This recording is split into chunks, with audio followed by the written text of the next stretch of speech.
Hi, my name is Amanda with Sunset Highway Farm. My husband Jake and I have been teaching people how to grow and preserve their own food without chemicals or pesticides or artificial fertilizer for years now. And so we get a lot of questions, and there's one question that we get over and over and over again.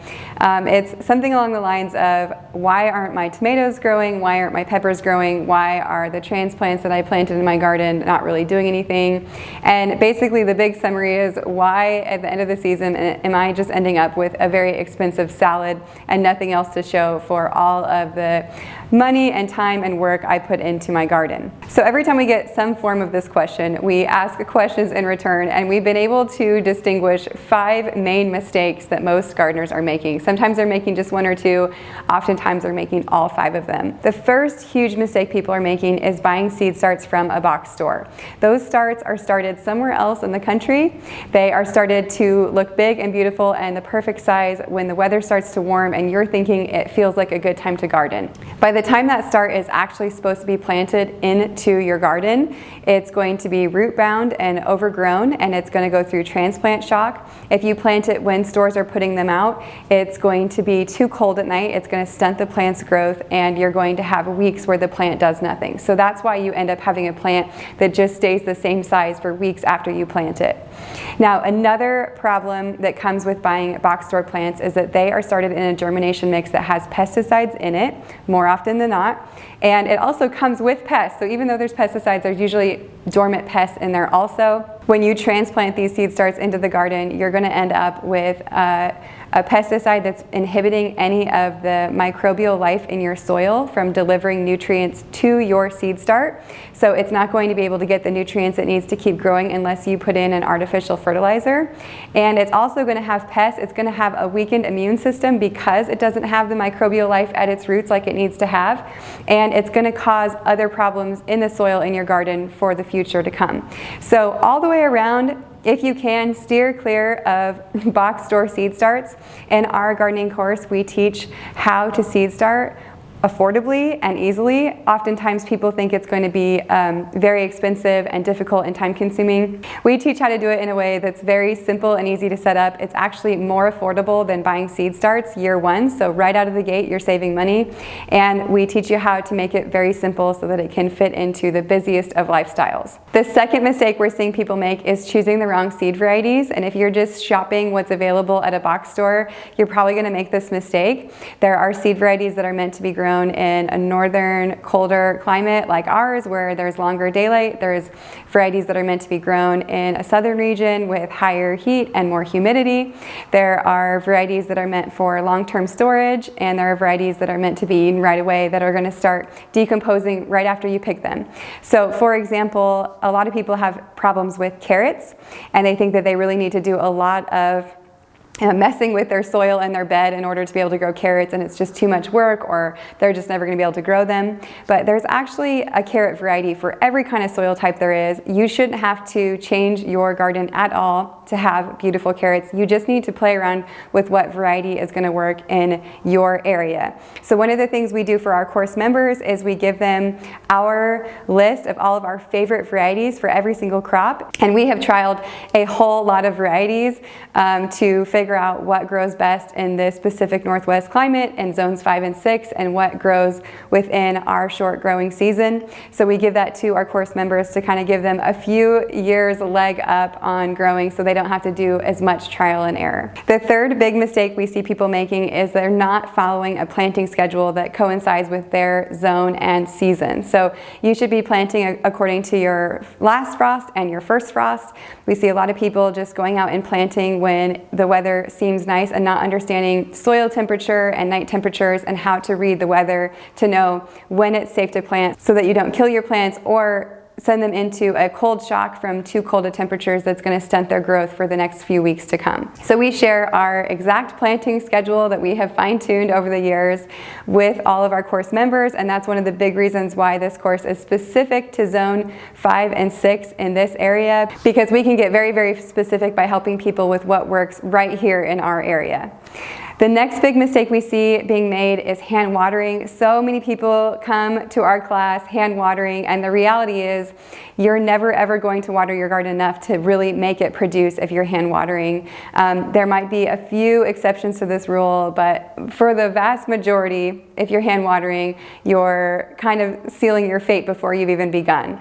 And it's really discouraging to spend so many hours watering your garden only to have it not really produce because you didn't set up a system. And I think that irrigation systems are really intimidating. I know that it was really hard for us the first time. We put it off forever thinking it was going to be really expensive, and it was overwhelming and difficult and complicated. But the reality is, once we put it in, it was actually only a couple hours in one day, and then we didn't have to do any work for the rest of the season. Our watering was all automatic. We could go on vacation. We could do whatever we wanted. So as soon as you learn the basics of what you need to know for irrigation, it's very, very simple and easy to do, and we walk you through all of that in our course. The fifth and biggest mistake we see people making with the garden is not getting the soil right.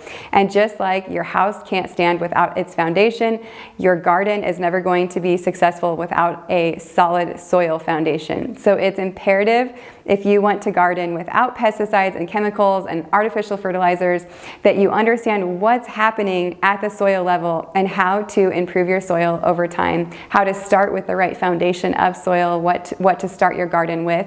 Now, this is a very big topic that I can't summarize quickly.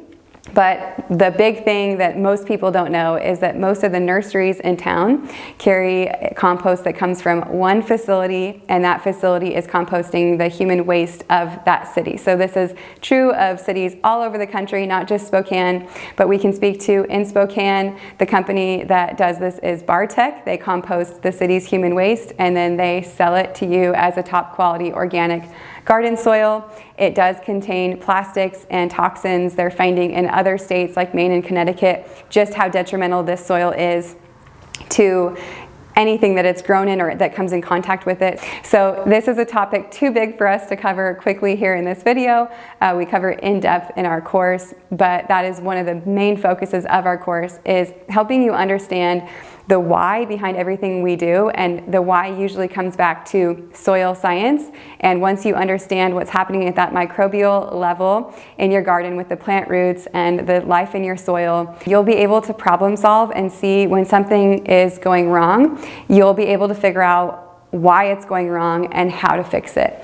So we have helped many gardeners, both brand new gardeners that have never gardened before and don't know what they're doing, and also experienced gardeners that are just having the same problems year after year and not really understanding what's happening and why and how to solve the problem. And they're just getting more and more frustrated, feeling like they should be able to grow things by now, and still their garden isn't really coming together the way they want to. It's not really producing, and it's not really cost effective, right? Your garden should be producing enough to make it worth the time and money that you're putting into it. And if it isn't, that's where we love to come in and help, because we can help you garden in a way that it makes financial sense to do so. And more importantly, we can help you get away from all the crud that's in all of the produce in the grocery store.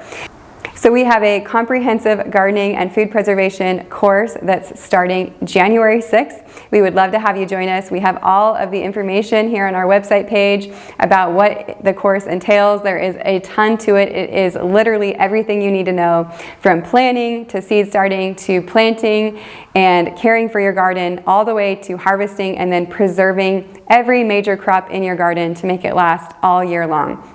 So we share all of our notes. It comes with a course book of the notes that we've taken over the last 6 years, all of our favorite varieties to grow, our favorite recipes for preservation, our planting schedule, our seed starting schedule, and so much more. It is absolutely loaded with information. We also have a bonus guide to food preservation course that is 7 modules, including water bath and pressure canning, dehydrating and drying, cold storage, freezing, curing, water glassing eggs, and how to render lard, tallow, and schmaltz. And then we have a community forum for all of our past and present members to be able to ask questions, share things, share resources. It is an awesome place to go because it's all pretty much Zone 5 and Zone 6 gardeners. So it's a great community that's very specific to the gardening that you're going to be experiencing, rather than talking with gardeners that are on the other side of the country experiencing totally different things that you're not going to relate to. And then finally, we have have live Q&As that are going to happen every month. We will be with you every step of the season from January to September, so that as you are going through the course and applying what you're learning, you can come to us and ask questions or get help problem solving, because our number one goal is that every member of our course successfully grows a garden by the end of this year. We are so excited to kick off this course on January 6th. It is going to be an amazing year of gardening and an amazing group of gardeners. So grab a spot while you can, and we'll see you there.